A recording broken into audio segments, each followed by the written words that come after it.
January was a very different kind of month, so let's chat about it. So in the month of January, I pulled the In Silence card, and this is from the Mystic Path Oracle. And I separated the monthly pulls from my spread journal, and I'm repurposing this journal. I'm dedicating a few pages each month to the oracle card. So for January, I set up this spread here, and it's not so different from what I was doing. I included what the card was and the little keywords and phrases underneath the card I put here. And I thought it was the perfect start of the new year to have In Silence, because as we are coming off of the holiday season, everything feels super busy and super dense and heavy. At least that's been my experience. Snow is making an appearance here. He is sunbathing because it's very sunny today.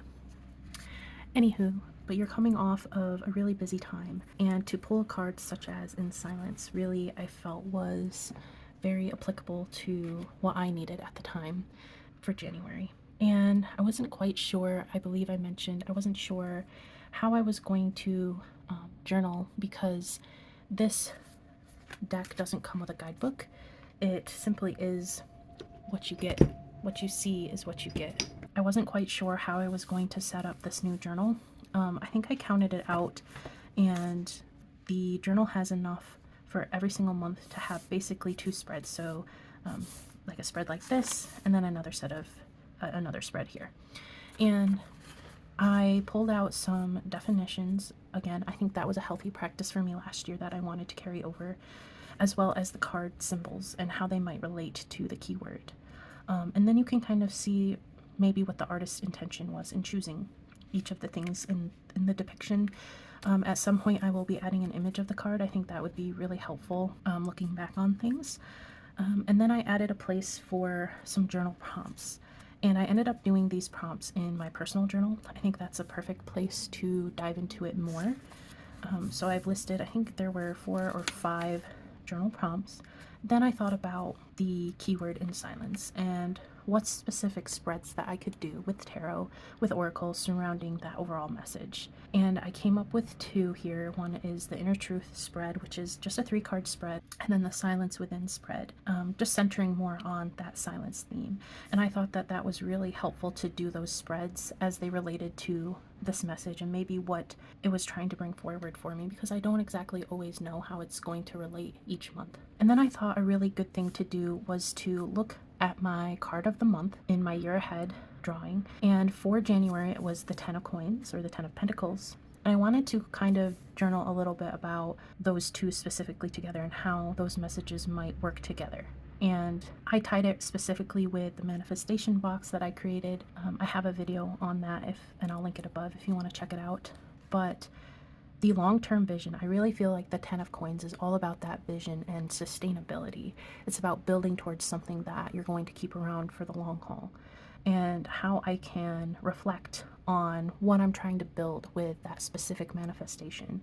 And that's where the In Silence and maybe meditating on that and really focusing my energy and continuing to think about my manifestation box and what I'm specifically trying to manifest. So I thought that was a really helpful practice to pull in for the card of the month. And then at the end here, I just jotted down some key takeaways. And again, I reiterated that January felt like the perfect month to receive this message. And I don't know, I just felt like I had a really good time with this format. I didn't decorate this journal until after I knew the keyword or the card that I pulled. So I think I'm going to be doing the same thing, is pulling the card, seeing the initial theme, and kind of matching the decor a little bit here to what I feel that might look like externally. That was a lot of fun, and it's not too crazy, just a couple of stickers, nothing that I can't upkeep. And again, going to be adding the card image here. I think that's really important to add. With that being said, I'm very thankful to the message that this carried for me, and let's see what February has in store for us. This card here literally jumped off the screen. So I would say that's the one we're gonna go with. So for February, we have Equanimity, a calm at the center of the storm, unshakable mind. Interesting. And I've been keeping it right here in my journal. All right, I don't know, I'm a little nervous because the imagery in that first message there was a little bit ominous, and I'm looking for a really peaceful year. So before I wrap up this part of the video, I did want to pull out the card of the month for tarot for my year ahead, and I have the Magician for February as well. So yeah, it'll be interesting to see how these two kind of play off of one another. I almost get a sense of like him being almost Hierophant-like. So yeah, let's see what that's all about. Just thought that was an interesting thing to note as well. Let's move on to the decks that I used in the month of January. And there were two decks that I used pretty much every day for my daily draws, even for specific spreads. And those are my Black Lily and the Dramatis Personae Tarot. These were really my staples for the month of January. I was really seeking both of these, like I said, for kind of every type of reading that I was doing this month, or this past month rather. And I don't know, they really came forward as, I don't know, something that I really needed. They each had a different type of medicine, if you will, for me this month, this past month. Obviously, I think they're very, very different from one another. And although the Dramatis Personae is very people heavy, people focused, I don't know, it provides a lot of space. And that's because the backdrops are pretty simple and the person is kind of more the feature of the card. And you could kind of say the same for Black Lily too. Kind of think of these as, in a way, this is what I use during the day. This is kind of what I gravitated towards at nighttime, or those darker readings, or I don't know, more shadowy readings.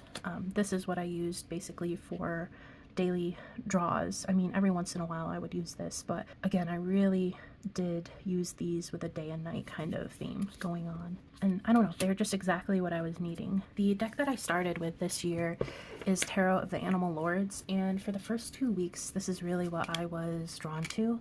It's the deck that I was using, and I think it served its purpose. I really liked spending time with each of the animals that came forward during a daily draw type of reading. I kind of also looked up the symbolism of each animal and tried to carry that in my mind throughout my day. So I thought that was a very beautiful way to utilize this deck as a daily draw type of deck. It is still newer to my collection. I still haven't really done a deep dive or used it really heavily yet, but I don't know, I just felt like it hit the nail on the head with what I was really needing towards the beginning of the month when I was still feeling very low. I don't know, animal energy really does that for me. I find it is really soothing and comforting for me, so it's exactly what I was needing. And then the last deck that I used in the month of January was Zeke's Arcana. And this deck came forward for me specifically as I was doing like career and purpose-driven or passion-driven readings. And I don't know, it was really great for that. I think I'll be using this for any career or job readings in the future.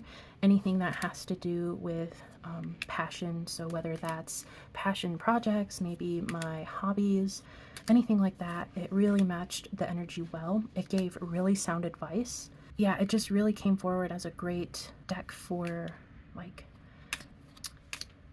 career stuff. I don't know how else to put it.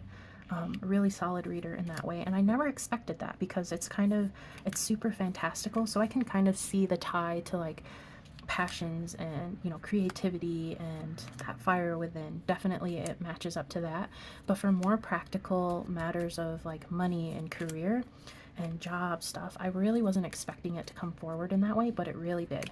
So yeah, it was a really great discovery this month. Let's move on to the decks that I want to work with in February that are really kind of calling to me right now. And the first one is the Tarot of the Crystal World.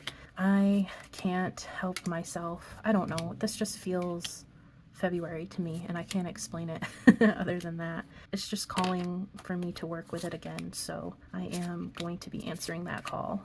I love the artwork. It's really vibrant. It's got its own, I don't know, it just has its own unique personality, and I really appreciate it for that. So I will be spending some time with Tarot of the Crystal World this month.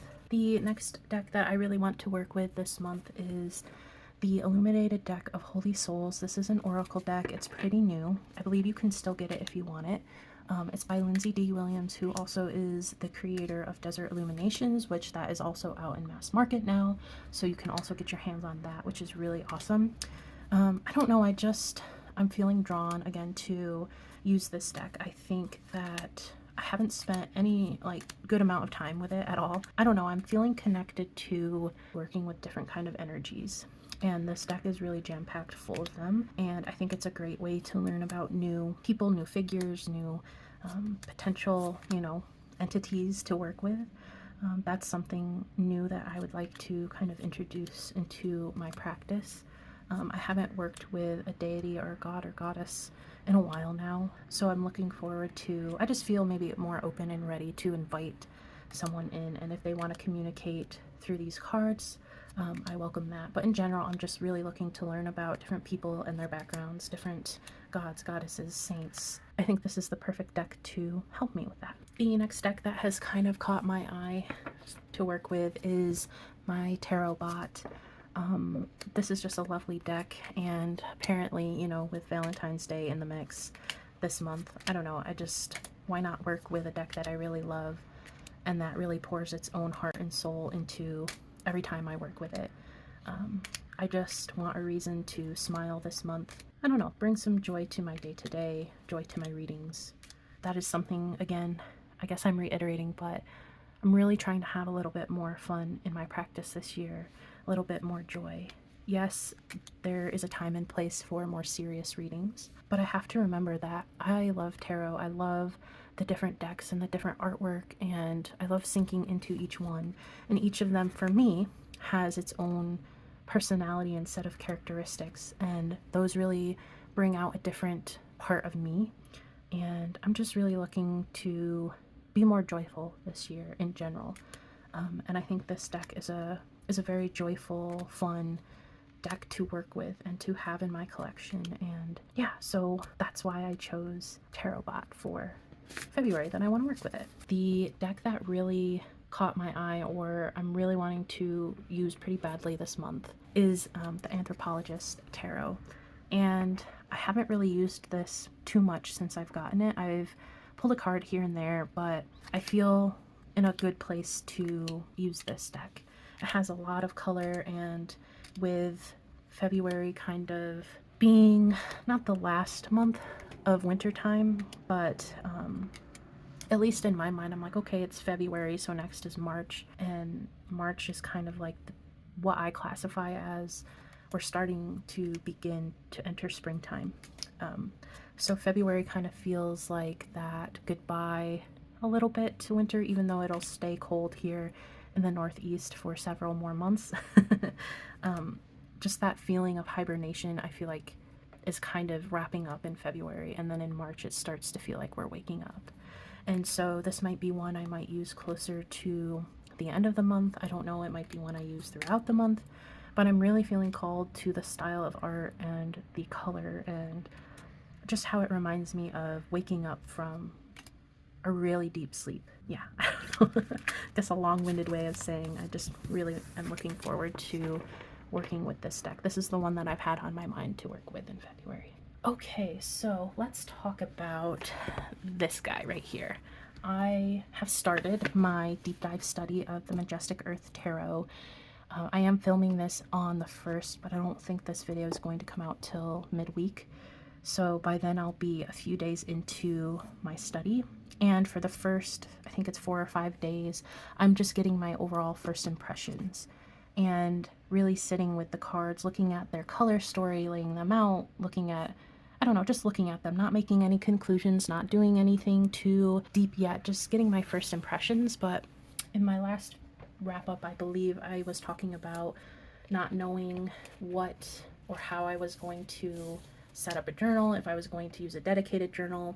And Sarah here from Cedar Moon Witch, she was like, yeah, based on everything that you've shared, with your plans and how in depth you want to go, probably a dedicated journal would be best. And I'm like, yeah, you know, yeah, you're right. So I did choose this. It is a journal that I did have already. It was a journal that was like a catch-all. So anytime I had to write something down quickly, I was using this journal for that. I just decided to kind of tear out all of those pages. I had those things written down or noted down in a permanent place elsewhere. So the notebook kind of really wasn't serving a purpose. So I decided to use this as my Majestic Earth deck study journal, dedicated space. And it has been serving me really well. I did a little collage intro page here. Yeah, so I did start the first day, my first impressions. This is overall first impressions, just noting down the colors of the suits because I put the cards in order. It's what's been kind of renamed, so the suits have been renamed, and I noted that here. What the card faces have on them. So for the Majestic Earth, they have 4 keywords: element association, zodiacal association. So I just wanted to kind of note what was on the face of the card, kind of just the overall things I was noting. And then for my first day, I took a look at the majors. I noted down anything, so I talked about the color story and that 4 of the cards in the major arcana really zoom in. They're zoomed in, they're not as landscape as the rest of them, and I noted what those are and what it was zoomed in on. I did note that 8 names have been changed in the major arcana. I journaled about maybe why I like or didn't like those changes. And then I have here Temperance and the Tempest, which is the devil in this deck, are depictions that right off the bat I wasn't kind of understanding the choices, at least the art choices for. So anything that I kind of took note of or I felt, I kind of jotted down. And then I started with the water suit. And again, the same things. 3 of the cards were on land versus showing like a strong body of water, a large body of water. Noted down those cards. I said the courts have been renamed, and how I felt about those. And then a particular card kind of jumped out to me, the 6 of water, so I kind of wrote a little bit about that. And that's kind of as far as I've gotten. Again, today is February 1st, so this is only my very first day in my deep dive study. So far, it's going really well, and I'm super excited to continue and update you guys. Again, I will be posting a lot of this on Instagram, so if you aren't following me there, please go ahead and do so if you want to catch more timely, I guess, updates or see what I'm up to, how it's going. I will be including an update in each and every monthly wrap-up video, so you can catch those here. I have made a playlist here on YouTube where anything where I talk about Majestic Earth, my plans for it, any updates, I will make a playlist and put them all in there. So plenty of places to kind of follow me as I go through the next 5 months. And before we close out this video, there is one other topic that I wanted to talk about, and it has to do with this guy right here, my manifestation box. As you know, I created this box and then I created my first manifestation. This is going to be a vessel that I use going forward for all of my manifestations, so I wanted to keep the cover evergreen, and I wanted to talk about my experience since I have created this manifestation box. Again, I put a lot of time and effort not only into creating this box, but to also following through on what my manifestation was. And to be fully transparent here, this manifestation had to do with career and job, and with that comes financial ties. But mostly it was manifesting the right next step for me. As most of you probably know, in September of last year, I did end up losing my job, and I was the breadwinner of the family at the time, so it put a lot of stress in my personal life and life in general, as you probably can imagine. And it was a really hard loss to deal with, and I hadn't really, until I kind of made this manifestation box, I was kind of caught in that cycle of despair and feeling terrible about it, right? It doesn't feel good to lose your job. It feels kind of like an attack on your professional self in a way. And for me, I have trouble separating my professional self from me, my real self, because I am me. I guess I don't know, I can't separate myself. Like, my work self is my home self, you know, that's just who I am. And so with that being said, I take my job very seriously. I wear it on my sleeve, and to have lost that was really tough. And as I really got focused on my next steps, brushing off the resume, and I am in a kind of in a field where I need a portfolio. So the tough part about not keeping up with your portfolio is, you know, when you lose your job, you lose access to all the projects you worked on unless they were posted publicly. So that was a little tough because I needed the portfolio in many of my job applications. I guess all of this to say that I have accepted a position, and in my manifestation box, I had a specific job when I first started this box that I felt that initial, I don't know what you would call it, but just that intuitive hit that it could potentially be the right fit. I did ask it to fit into certain criteria. I really wanted to put forward my needs first, because at the end of the day, it's not that you are providing skills and services for a business, but they are also providing something back to you. They're providing a salary, they're providing potential benefits, they're providing flexibility. So I really wanted to sit with myself, kind of put my needs in this manifestation as part of it. Like, I didn't just want any old job, I wanted a job that met my standards, my criteria. My manifestation had been fulfilled, and hopefully I've been rolling B-roll while I'm chatting here about this, because I wanted to also show you like what I do when my manifestation was fulfilled. When it is fulfilled, what is it I do to cleanse? Because like I said, I will be reusing this as my manifestation vessel. So I don't know, I'm feeling very thankful. I'm feeling there's a lot of healing that went into this, in creating this, and in putting work behind it. I can't tell you how many countless hours I spent reworking my resume, perfecting my portfolio, writing cover letters, searching for good companies that in my field, and which is like the marketing realm. Marketing is very competitive, and unless you have a niche, or you know, can dial it down and become a subject matter expert in a certain industry, it's really difficult to land a job. It's just so competitive. And on top of that, one of my criteria was I really wanted to be able to work from home. I really need that flexibility to do so. And remote jobs on top of a marketing job are very, very hard to land, because when you're applying for remote jobs, it opens the pool of candidates to the possibilities are endless. So setting yourself apart, getting their attention, saying I have value and this is where I have value and you want me, and standing out from the crowd is really tough. And it's especially more challenging when you are an introvert, such as myself. So all of this to say that I was very purposeful. I was very specific and detailed about my manifestation box, what I was looking for, what I was seeking, and what I wanted. And that really helped provide focus for me. It also helped support me during times of receiving rejections, or, I mean, half the time you don't even receive a rejection until it's 3 weeks later, and it's just been nothing but silence, and you're like, well, I guess that is my rejection. It's absolutely horrible. But it just helped me keep my focus, keep my eyes on what exactly I wanted. And I can say, like, I wholeheartedly believe in a manifestation system, whether it be, you know, you use a box, whether it's a ritual that you do, however you manifest. It was there right along with me every time I submitted something, I was working on something. I mean, it is literally a full-time job to look for a new job, to put effort into, again, the resume, the cover letter, dating your LinkedIn if you have one. You know, it's truly, it takes so much energy. I had zero energy. I was very down, and many of you can attest. I know Elizabeth here from More Intuitive Me, so sweet, so supportive. She has been such a rock to me, but she really knew. She can attest to my energy being so low. So to have to spend it in a way where I'm putting effort into something that might not have a return, like not hearing back from someone, I could have found very difficult. And not to say that it wasn't, but this helped keep me focused. So I implore you that if you have something that you're striving for, try it out. Try a manifestation ritual, manifestation box, anything. Keep that intent at the top of your mind.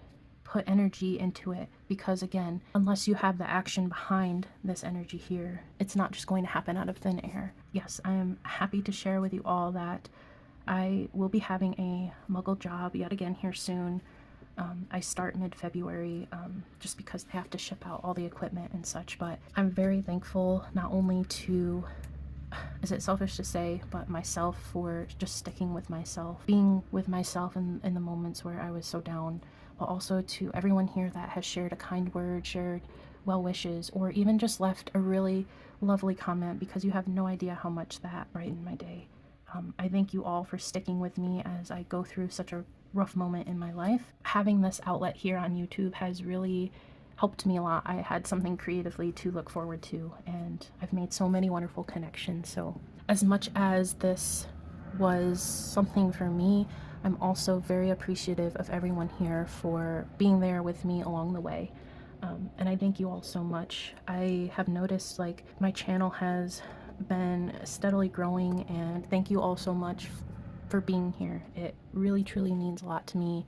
That is it for my January wrap up and my February intentions. I can't wait to see what February holds. No matter what it is, I feel more prepared to kind of take it head on. I'm not sure if my upload schedule is going to have to change due to my job. We'll kind of see it how it goes, but I might need to shift the days where I'm uploading, because now most of my efforts for the channel will be after work hours or on the weekends. So just be patient with me as I kind of get back into the workforce here. But yeah, thank you so much for being here. I hope you all have a wonderful February and we can make it through this together. This is such a wonderful community. And until next time, see you around.